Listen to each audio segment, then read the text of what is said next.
भगवन नाम जप, मंत्र जप, नाम कीर्तन, वाणी जी का गायन, संतों के चरित्रों का गायन, खूब नाम जप करो, वाणी पाठ करो, सोहनी लगाओ। अगर आपके पास 10-5 रुपए ही हैं, दाना खरीद लो, पक्षियों को डाल दो, 2-4 बंदरों को डाल दो, किसी एक साधु को भिक्षा। ये 100 रुपया भी अधर्म का आएगा तो 1 लाख तुम्हारे चौपट कर देगा। ये मत समझो कि 1 लाख और 100 हो गए, नहीं, 100 आया है ना तो तुम्हें 100 करके जाएगा। आप अगर किसी से भी थोड़ी भी बेईमानी करेंगे तो वो बेईमानी आपको अपने ही परिवार में चुभने वाला काम पैदा कर देगी, देख लेना। ये जो गृहस्थी में ब्याह आदि करके गृहस्थ धर्म के प्रयोग का विधान है, उसमें एक गुप्त रहस्य है। एक पत्नी व्रत, एक पति व्रत वाला एक दिन उसी गृहस्थी में रहते हुए निष्काम हो जाएगा, चाहे गृहस्थ हो चाहे विरक्त हो। शरीर और मन, बुद्धि और स्वभाव, तीनों को पवित्र करने में बहुत बड़ा योग ब्रह्मचर्य का होता है। फिर सोचेंगे कि हमको दान पुण्य कर देंगे, तो जिनको दान पुण्य करोगे उनकी भी बुद्धि भ्रष्ट हो जाएगी, उसका भी अपराध आपको लगेगा। अधर्म से कभी किसी को शांति और सुख की प्राप्ति नहीं होती। मन की शुद्धि, मन को किससे पवित्र करें? तो जब मन विषय भोगों का चिंतन करता है तो अपवित्र हो जाता है, और विषय भोगों का चिंतन त्याग करके भगवत चिंतन करते हैं तो ये पवित्र हो जाता है। ये 6 प्रकार की शुद्धि उपासक के जीवन में अत्यंत आवश्यक है। मन की शुद्धि, मन से शरीर का चिंतन करना, शरीर संबंधियों का चिंतन करना, भोगों का चिंतन करना, ये मन की अशुद्धि है। आपका मन तब तक अशुद्ध माना जाएगा जब तक वो किसी शरीर का, किसी भोग का, किसी इंद्रियजन संयोग का चिंतन करता है। पवित्र मन में ये चिंतन हो ही नहीं सकता। अब हमको मन पवित्र करना है तो ये अपवित्रता को रोकना होगा हमें।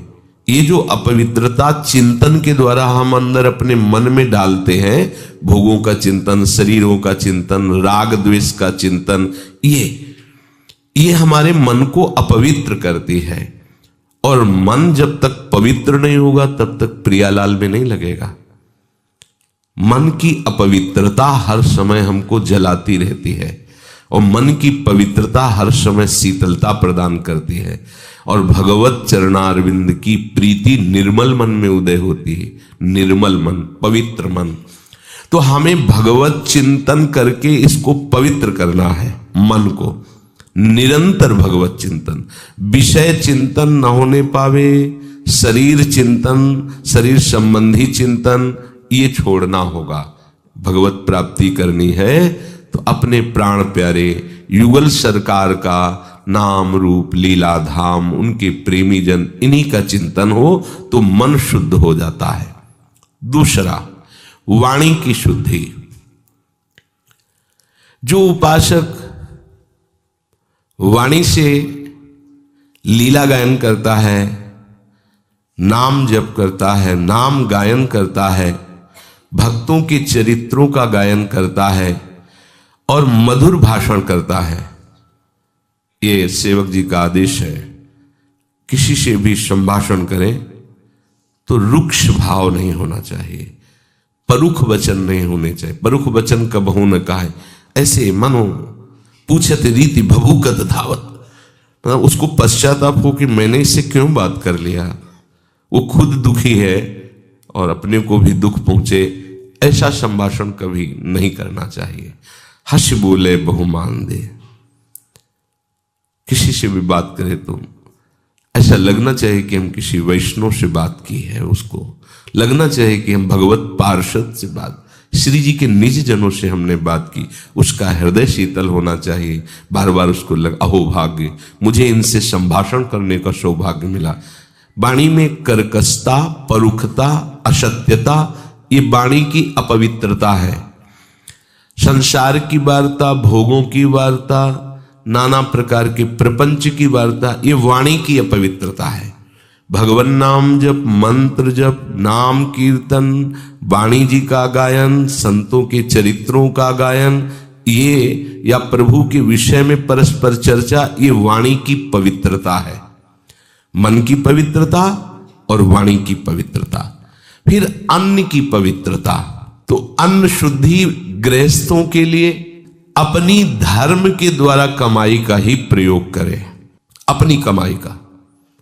अगर वो धाम आदि तीर्थ आदि कहीं भी जाता है तो किसी का कोई भी प्रतिग्रह ना ले। प्रतिग्रह माने दान होता है, कुछ भी नहीं। जैसे परिक्रमा में नहीं कचौड़ी पकौड़ी बट रहे हैं, हलवा बट रहा है, और आप गृहस्थी हो, आए हो वृंदावन परिक्रमा, ले लिया, दो नाव खा लिया, तो करने क्या आए हो या क्या करने आए हो? गंवाने आए हो या कमाने आए हो? भाई तीर्थों में धाम में तो जाया जाता है अपना तप भजन सुकृत बढ़ाने के लिए। यदि आप गृहस्थ हैं तो चाहे जैसी परिस्थिति हो दूसरों का खाना स्वीकार ना करें, दूसरों के पदार्थों की तरफ दृष्टि मत रखें। अगर आप यहाँ दान पुण्य से आए हुए पदार्थों को, वस्त्रों को या अन्य चीजों को स्वीकार करते हैं और आप गृहस्थ हैं, आपके पास गृहस्थ की कमाई है, तो वो फिर आपके सुकृतों को गिराएगा। अब जैसे आप किसी संत महापुरुष के आश्रित हो गए तो अब आप गृहस्थ नहीं रहे, अब आप आश्रित जन हैं। अब वो प्रसाद स्वरूप आपको मांगना नहीं है, वो प्रसाद स्वरूप आपको वस्त्र दे देते हैं या प्रसाद दे देते हैं, भोजन दे देते हैं। तो वहां फिर हमारी ये बात नहीं चलेगी कि हम गृहस्थ नहीं, वहां हम शरणागत हैं, उनके बच्चे हैं, हमारा जीवन अब उनके लिए समर्पित है। अब ये हमारे परिवार हुए, प्रियालाल, उनके निज जन, उनके। लेकिन आप बाहर से यहाँ सुकृत के लिए आए हैं 2-4 दिन के लिए, तीर्थ यात्रा भाव से, धाम आदि, तो कभी भी किसी का कुछ भी स्वीकार न करें। कोशिश कीजिए कि पानी भी अपने पैसे से ही पीजिए, फिर देखो आपको लाभ मिलता है कि नहीं। धाम में बाहरी गृहस्थ जन जैसे आवे तो उनको चाहिए कि ठाकुर के मंदिर के प्रसाद के सिवा कुछ भी बाहरी चीज ना ले। अगर आप ऐसे चलो और दैन्य भाव से रहें और यहां कोई पापाचरण गृहस्थ धर्म वाला ना करें, क्योंकि आप कमाने के लिए आए हैं सुकृत, आप कृपा प्राप्त करने के लिए आए। हर समय तो आप यहां रह नहीं रहे हैं, 2-4-10 दिन के लिए आए, तो बहुत सावधान। यहां ऐसी धारणा ना करें कि चलो मनोरंजन के लिए हम आए और यहाँ ऐसे रहकर और ऐसे सांसारिक कार्य करें, तो आप समझो यहाँ का अपराध वज्र का लीक हो जाएगा, क्योंकि आप बाहर से आए हुए हैं। और जो यहीं रह रहे हैं, अपने प्राण समर्पित कर दिए हैं, तो वृंदावन उनके लिए जैसे माँ की गोद में बालक शौच कर दे तो माँ ही साफ करती है, ऐसे ही वृंदावन ही प्रभाव सुन अपनो ही गुण देत, जैसे बालक मलिन को मात को। वो उसके लिए कानून, ये नियम नहीं लागू होगा, उसके लिए वृंदावन का पर्सनल नियम कृपा का लागू होगा। 4 दिन के लिए आए हो तो बहुत होश से, ये धाम है, किसी का खाओ पियो मत, भगवत प्रसाद के सिवा खूब नाम जप करो, वाणी पाठ करो, सोहनी लगाओ। अगर आपके पास 10-5 रुपए ही हैं, दाना खरीद लो, पक्षियों को डाल दो, 2-4 बंदरों को डाल दो, किसी एक साधु को भिक्षा, ये तुम स्वयं किसी का प्रतिग्रह न लो। गृहस्थ धर्म के अनुसार अपने मेहनत से की हुई धर्म की कमाई से आप दूसरों को भी सुख दीजिए, और खुद आपके पास ऐसा पैसा नहीं, कोई बात नहीं, आप कष्ट पूर्वक 2-3 दिन वृंदावन वास कीजिए, कुछ चना चबेना चबाकर, या उपवास ही करोगे तो मर तो नहीं जाओगे ना। और अगर 2-3 दिन 2 रात्रि 3 रात्रि रह के वापस हो गए, किसी का कोई अपराध नहीं बन, ये अमोघ हो जाए। इतना ही आपको यमराजपुरी नहीं जाने देगा, यमपुरी नहीं जाने देगा, इतना ही आपको बचा लेगा। आए यहाँ मनमानी आचरण, दूसरों को आप देखकर उन पर दोष दर्शन, तो गड़बड़ हो जाएगा। ये पक्का समझो, ये धाम है। तो गृहस्थ की अन्न शुद्धि सत कमाई से। ये जो हम सोचते हैं कि अगर हम बेईमानी, अधर्म, हिंसा, चोरी आदि करके धन ले लेंगे और सुखी हो जाएंगे, बिल्कुल बिल्कुल गलत बात।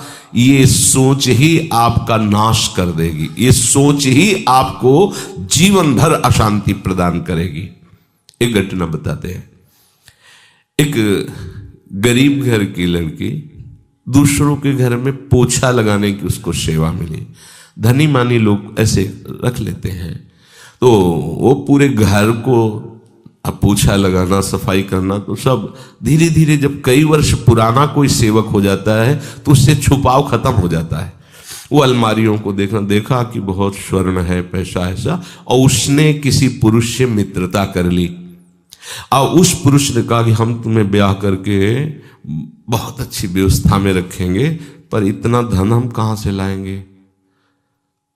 वो चुप रहे। उसने कहा धन तो जहां हम काम करती बहुत है वहां। तो उसने कहा अगर तुम सहयोग करो तो हमारे दोस्त हैं, मिल करके वहां चोरी कर लें। ठीक है।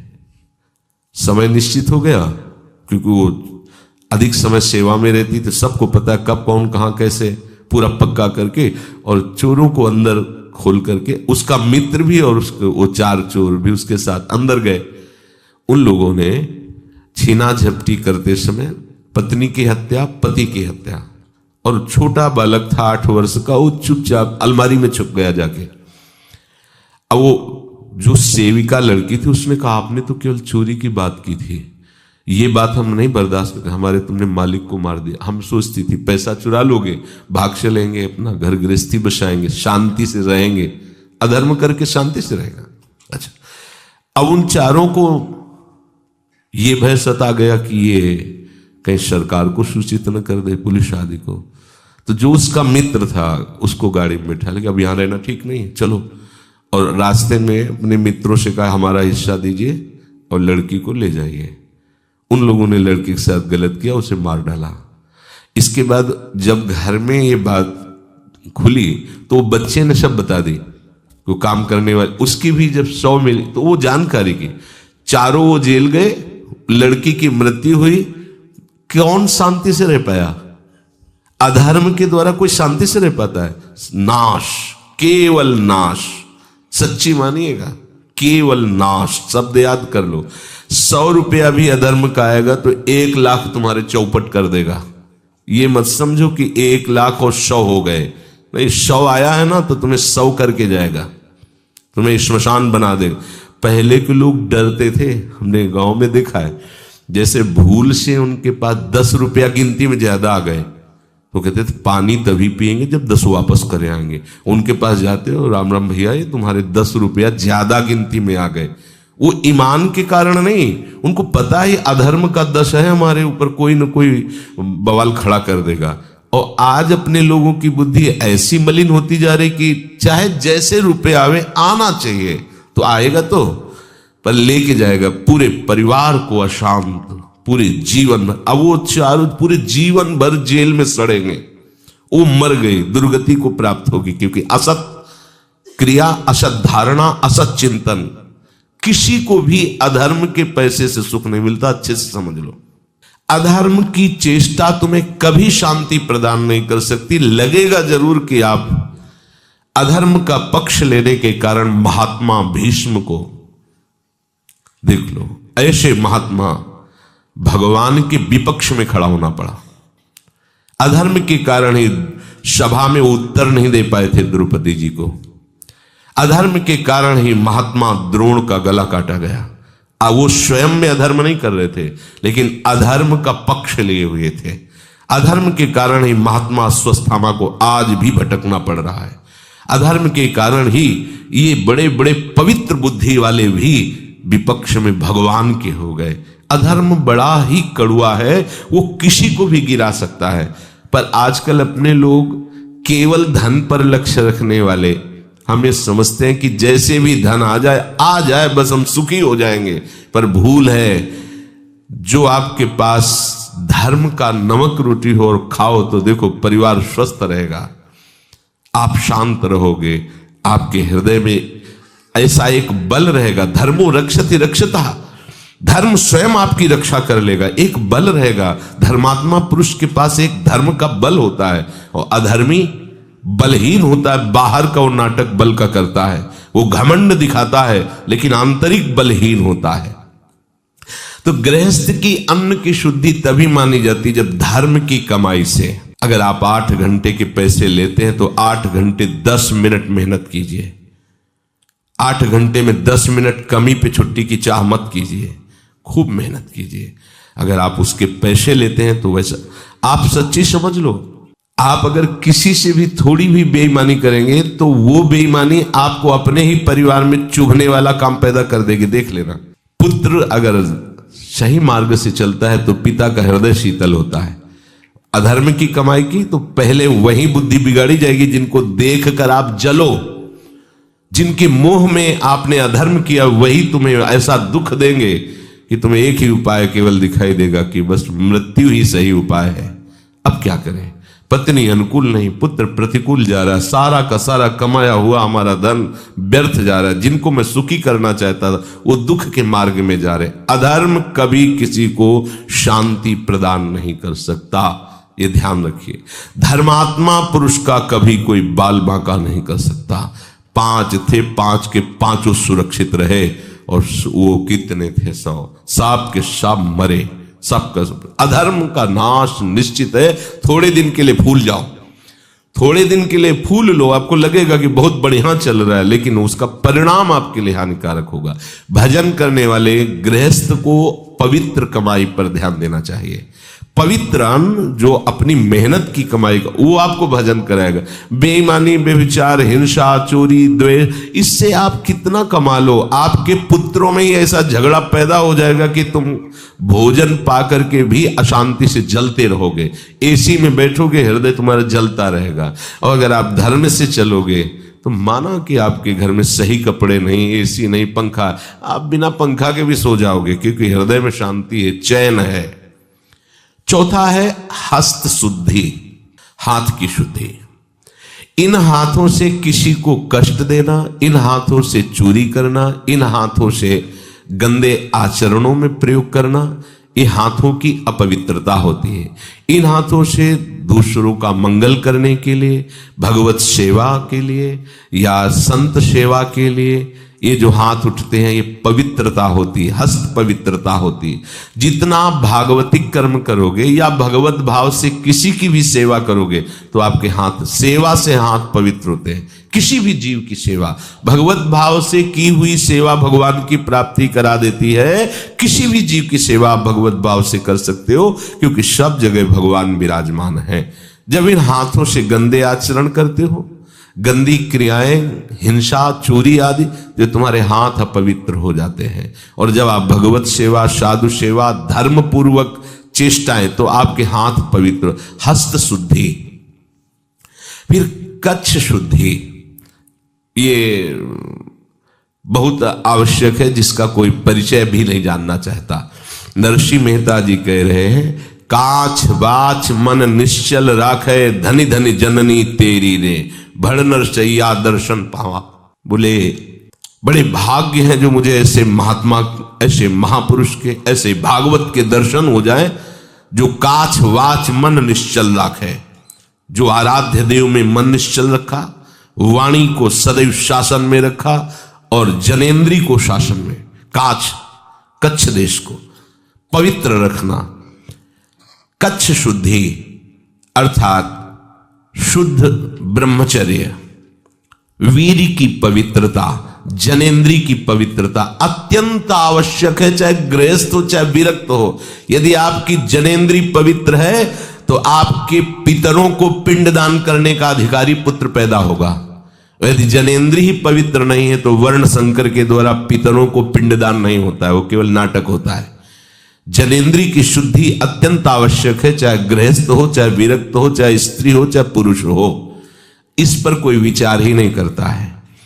आज ऐसे मनमानी सिद्धांतों को हृदय में धारण किया जाता है, जिसकी कहीं भी किसी भी तरह से कोई भी ऐसा लक्षण नहीं दिखाई देता जिसमें मंगल हो, सुख हो, शांति हो। कहीं नहीं, खोजने पर भी नहीं। पर अगर ये बातें रखी जाती है, बोले पुराने जमाने की बातें हैं तो साधु महात्मा या इससे ही बोलेंगे, ऐसा नहीं। आपकी जनेन्द्री पवित्र है तो आपकी गृहस्थी में भगवान का भक्त पैदा होगा। जनेन्द्री पवित्र है, देशभक्त पैदा होगा। माता पिता की आराधना करने वाला पुत्र होगा। धर्म से चलने वाला, पितरों को तृप्ति प्रदान करने वाला पुत्र होगा। और अगर आपकी जनेन्द्री पवित्र नहीं, व्यभिचार दोष से युक्त है, तो वर्ण संकर संतान होगी जो तुम्हें भी पीटेगी और पितरों को तो कहीं एक चुल्लू जल भी नहीं पहुंचेगा, क्योंकि है ही नहीं उनके पितृपक्ष में। वो है नहीं उनकी कुल परंपरा में। और दोष से युक्त जनेन्द्री वाला कभी भी निष्काम नहीं हो सकता। ध्यान रखना, ये जो गृहस्थी में ब्याह आदि करके गृहस्थ धर्म के प्रयोग का विधान है, उसमें एक गुप्त रहस्य है। वो एक दिन निष्काम हो जाएगा, काम विजयी हो जाएगा। एक पत्नी व्रत, एक पतिव्रत वाला एक दिन उसी गृहस्थी में रहते हुए निष्काम हो जाएगा, एक दिन वो काम रहित हो जाएगा। ध्यान, ये भगवत विधान से, जो शास्त्र विधान से चलता है, इसका परिणाम होता है राग रहित होना। वो अत्यंत आसक्त बीच में दिखाई देगा, क्योंकि प्रथम वो संयम से चला है, तो अंतिम उसका संयम में ही जाके उतार होगा। वो बैरागी हो जाएगा। भले गृहस्थ में रह रहा है, भेष भले बैरागी नहीं, लेकिन वो विषय बैरागी हो जाएगा। अगर हमारा ईर्षेंद्री और जनेन्द्री जनित ही क्रीड़ा चलती रही तो इस मनुष्य देह की सार्थकता क्या है। इसलिए जनेन्द्री को पवित्र रखना, ब्रह्मचर्य युक्त होना अत्यंत अनिवार्य है। चाहे गृहस्थ हो, चाहे विरक्त हो, शरीर और मन बुद्धि और स्वभाव तीनों को पवित्र करने में बहुत बड़ा योग ब्रह्मचर्य का होता है। दिनचर्या परिपक्व नियम से ठीक समय से ये ब्रह्मचर्य की क्षमता होती है। निरंतर भगवत चिंतन करने पर तुम्हारे ना तो माथे पे दर्द होगा, ना तुम्हें कोई परेशानी महसूस होगी। ये ब्रह्मचर्य की ताकत से होगा। अगर ब्रह्मचर्य आपके अंदर नहीं तो कमर में दर्द, माथे में दर्द, चक्कर आना, घुटने दर्द करना, बिना प्रयास के वीर्यपात हो जाना, नाना प्रकार से हमारे मन में भय सताना, नाना प्रकार से हमारे हृदय में अशांति पैदा हो जाना, ये सब ब्रह्मचर्यहीनता से आते हैं। ध्यान रखना, एक बहुत बड़ी सामर्थ्य है ब्रह्मचर्य, और इसे भगवान की आराधना से ही रोका जाता है। गृहस्थ हो तो पति पत्नी मिल करके, दोनों सलाह करके जितना अंतराय कर सको अच्छा है। नहीं कर पाओगे तो पाप नहीं बनेगा, क्योंकि वो गृहस्थ धर्म से युक्त है। भगवत आदेश का पालन करने वाला संसार राग का त्यागी हो जाता है, चाहे वो जितना भी वर्तमान में भोगी दिखाई दे रहा हो। इसीलिए पांचवा भजन करने वाले के लिए कच्छ शुद्धि रखा गया है। वीर की रक्षा, शुद्ध ब्रह्मचर्य, व्यभिचार दोष से अपने को बचाना। जब आप पवित्रता से चलोगे ना तो ज्यादा लड़ाई नहीं करनी पड़ती मन से, वो अपने आप ठीक हो जाता है। और जब आप अपवित्र अधर्म युक्त होकर भोगोगे भोगों को तो कभी नहीं हट पाओगे। रोज का रोज आसक्ति बढ़ती चली जाएगी। फिर एक दिन ऐसा आएगा कि आप भोगने लायक नहीं रह जाएंगे, लेकिन बैठे बैठे जलोगे। कल्पना केवल भोगों की होगी और जलोगे बैठ करके। सबके अंदर कामना होती है, सबसे त्रुटि हो सकती है, सब फिसल सकते हैं। भगवती माया भगवान श्री हरि की है। तो हम भगवान का आश्रय लेकर, भगवान नाम का बल हृदय में धारण करके, शास्त्र स्वाध्याय से पवित्र हुई बुद्धि के द्वारा निश्चय करके हम चल सकते हैं, क्योंकि हम भगवान के अंश हैं, हम भगवान के बच्चे हैं। हम में सामर्थ्य भगवान की है। ऐसा न समझो कि हम सामर्थ्य नहीं। जिस सामर्थ्य से माया बलवती होकर त्रिभुवन को परास्त करती है, उसी सामर्थ्यवान के हम अंश हैं, किसी और के नहीं हैं। उसी सामर्थ्य का चिंतन करो तो आप में वो सामर्थ्य आ जाएगी। जितना आप कच्छ को पवित्र रखेंगे उतने आप देखना आपका शरीर हल्का रहेगा, आपका मन चंचलता रहित रहेगा, आपके प्राण सूक्ष्म होने लगेंगे। और जिसके प्राण सूक्ष्म होते हैं, जिसकी इंद्रियां पवित्र होती है, भजन में ज्यादा उसे प्रयास नहीं करना पड़ता, स्वाभाविक भजन में रुचि होने लगती है। अपवित्र हृदय वाला, भ्रष्ट आचरण वाला भजन करना बहुत कठिन है। यद्यपि वो कर सकता है क्योंकि भगवान का अंश है, पर उसकी रुचि नहीं रहेगी। पापवंत कर सहज स्वभाव, भजन मूर्ति भावन काऊ। छठवां है क्रिया शुद्धि। बहुत सावधानी की आवश्यकता है। कोई भी क्रिया आप अशुद्ध भावना से कर रहे हैं तो वो क्रिया भले देखने में पवित्र लग रही, लेकिन वो अशुद्ध हो जाएगी। अब जैसे गृहस्थ में है, संतानोत्पत्ति की क्रिया हुई और आपने उसे गर्भ रहा, आप उसे नष्ट करवा दिए। हमारा ही तो बच्चा है। अब आप भारी दंड के अपराधी, आपकी क्रिया शुद्ध हो गई। इस संतानोत्पत्ति रूपी जो पूजा क्रिया थी सृष्टि की, भगवान की ही तो है ना, वो आप अपवित्र कर दे। भ्रूण हत्या, गर्भ हत्या, ये महान पाप है, महान पाप। सोचो, तुम्हारे आंगन में कोई छोटा सा तुम्हारा ही बालक घुटने के बल खेल रहा और आके कोई एक थप्पड़ मारे, आपको कैसा लगेगा?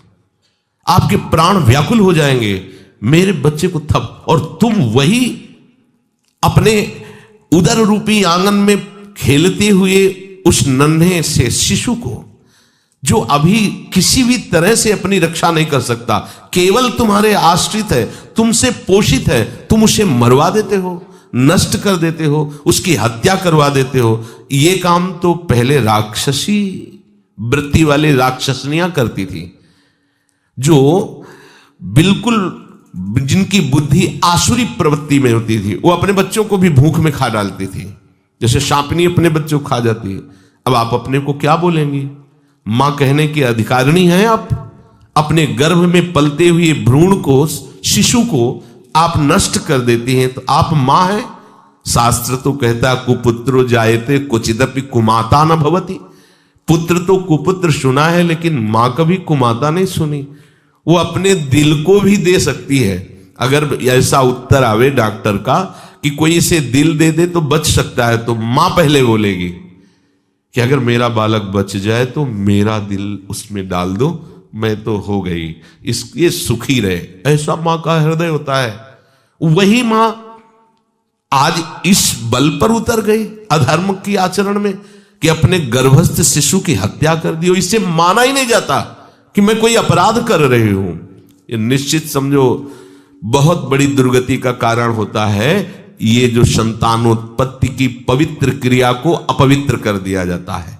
सावधान। अगर हम इन बातों पर ध्यान दें, फिर सोचेंगे कि हमको दान पुण्य कर देंगे, तो जिनको दान पुण्य करोगे उनकी भी बुद्धि भ्रष्ट हो जाएगी, उसका भी अपराध आपको लगेगा। अधर्म के द्वारा कभी भी धर्म हो ही नहीं सकता। जैसे किसी को लगता है अधर्म के द्वारा हम इतना अर्थ कमाया और साधु महात्माओं को दे दिया, वो अधर्म का धन जाएगा, साधु महात्मा की बुद्धि भ्रष्ट करेगा, उसका पाप आपको लगेगा। अब वो अधर्म की कमाई का पाप और साधु महात्मा की बुद्धि भ्रष्ट करने का पाप आप झेल पाएंगे? अधर्म से कभी किसी को शांति और सुख की प्राप्ति नहीं होती। क्रिया शुद्धि, निष्कपट भाव से जो भी अपने रिश्ते नाते हैं गृहस्थी में, उनको सुख पहुंचाने की धर्म पूर्वक चेष्टा। धर्म पूर्वक, धर्म है बीच में। पति के साथ कैसा व्यवहार, पति के भाई के साथ कैसा व्यवहार, सास ससुर के साथ कैसा व्यवहार, ये ही उपासना बन जाएगी। परम हंसों के द्वारा बंदनी गोपीजनों के चरित्र को पढ़ के देखो। हृदय तो श्री कृष्ण के अनुराग में है, पर व्यवहार में कोई त्रुटि नहीं है। पतियों की सेवा, पुत्र की सेवा, परिवार की सेवा, पशुओं की सेवा एक पवित्र गृहिणी की तरह गोपीजन करती हैं। धान कूटना, लीपना, पोतना, सब काम वैसे ही कर रहे हैं, लेकिन मुरारी पादार्पित चित्त वृत्ति, वृत्ति कृष्णाकार है। सेवा पूरे परिवार की हो रही। बढ़िया भजन, त्यागी, वैरागी, सन्यासी, परमहंसों के द्वारा भी जिनकी चरण रज की वंदना की गई, उन गोपीजनों की दिनचर्या आप देखो। कृष्ण से अपार प्रेम, परिवार का बिल्कुल व्यवहार ठीक वैसे ही जैसे एक गृहिणी करती है, वैसे ही। क्या कोई गृहस्थ भगवत प्राप्ति नहीं कर सकता? कर सकते हैं, पर ये बातें सुधार कीजिए।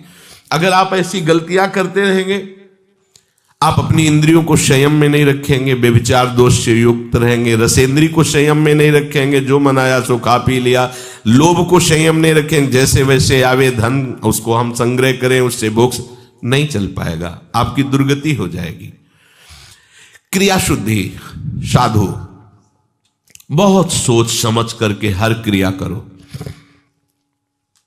अपने को तो आठों पहर श्री लाडली लाल के दुलार करने रूपी सेवा मिली है।